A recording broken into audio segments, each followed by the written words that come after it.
Hey YouTube, in this video I am going to ride my DRZ400 from the off-road area to home, and I'm riding from the Upper Nestucca OHV area in Oregon to my home, which is just outside of Portland, Oregon. And I'm going to kind of discuss some of the advantages and disadvantages of riding out as opposed to trailing your bike out or taking it to the back of the truck. I've been kind of reading a lot of the banter on some of the forums about whether you should be taking your bike out in a trailer or dual sporting it, and I'm going to kind of share my opinion here. So this commute is about 50 miles out and 50 miles back. It's all back roads, so it's a beautiful ride and very enjoyable. And the opinion that I'm going to give here, I also have a KLR650, and my opinions would be a little different from the KLR, and I'll share that near the end of the video. So if you're watching this, there's a good chance that you've also got... So here's one of the first disadvantages of riding out is you always run into traffic, and you're planning on having this beautiful fun ride through the twisties, and then you end up getting stuck following some trucks. Luckily these guys pulled over, which allowed me to start having fun again. So anyway, if you're watching this, you probably have a dual sport, and the reason that you have a dual sport is so you can ride it out, and that's why I have a dual sport. I actually ride every day. I ride to work, ride rain or shine. I mean, it doesn't matter. I actually do not enjoy driving a car. And so the idea of trailering out to the riding area is not at all appealing to me, which is why I've got two dual sport bikes. And if you notice, it's raining on this part of the ride, and of course that's one of the negatives of riding out as opposed to trailering. If it's a rainy day, you're going to get wet riding out, and by the time you start riding off-road, you're already wet. And then of course if you get muddy or fall in a puddle or something, which I've done a number of times where you're out riding, you're going to be wet and cold all the way home. So that's kind of a negative. But of course, as you can see, this is a beautiful ride. It would be a shame not to be doing this on a bike. And of course, on a hot day, you're going to get all sweaty while you're out riding. And you can see I'm adjusting the mirror there. That's due to a crash while I was off-road. But anyway, if it's hot, you're going to get sweaty, and then you're probably going to get a little cool riding home. And of course, speaking of crashing, one of the problems with another problem with riding out is if you break something, you're going to have a tough time getting home. And where I'm at, there's no cell coverage, so it's going to be a real problem for me getting home. Here I am riding through the city of Carlton, and what you're going to see here is all of downtown Carlton. So kind of a little place, kind of a fun ride, fun place to ride through though. About 10 years ago, I used to road race motorcycles, and when you're road racing, you have to trailer it to the track.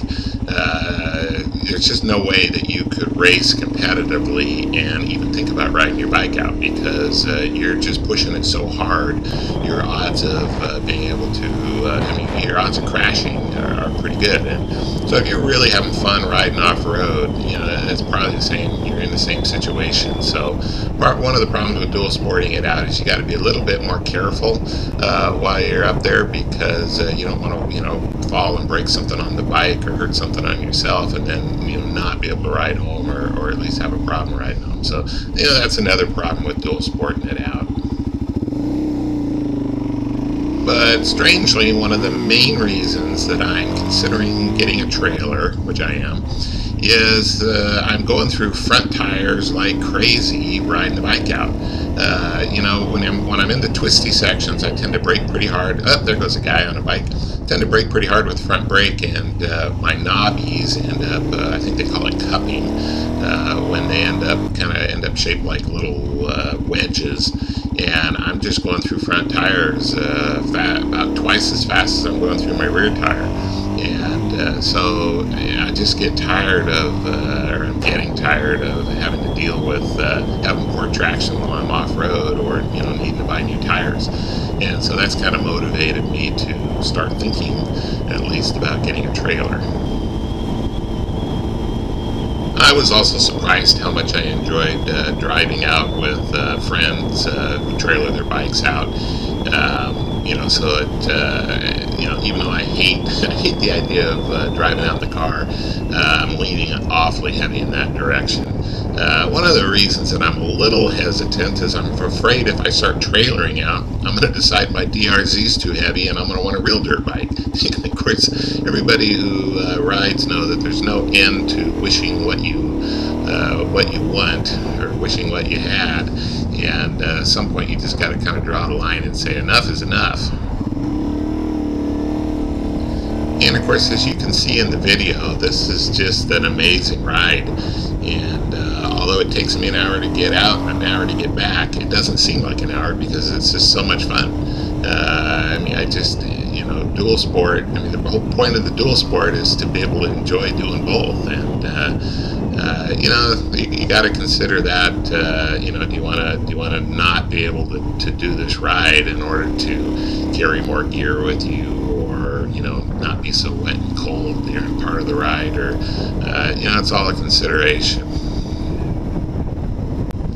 Now, when it comes to the KLR, there's no question that I would not consider taking the KLR out to the riding area in the back of a trailer. In fact, it would be just against all common sense to do so. I think the KLR is so much fun to ride on the street, and so much more comfortable than the DRZ. Not that the DRZ isn't fun and comfortable, but the KLR is just designed for much longer rides. And so on the KLR, you can ride out there and put a lot of stuff in the back of the KLR. I've got a trunk. The tires on the KLR aren't as dirt oriented as the tires I have on the DRZ, so I don't have such a problem wearing out the front tire on the KLR. And the KLR is a heavier bike, so it just feels much more comfortable on the street. And I just, when it comes to the KLR, I would not even consider trailering it out, where with the DRZ, which is a more dirt-oriented bike, it starts to make a little bit more sense to, possibly trailer it out. So here we're about 10 minutes from home. This is a new roundabout that they just put in. We're starting to have roundabouts here in Oregon. If you go off to the left there, it heads out to the airport where I keep my airplane, and off to the right here, it takes me home.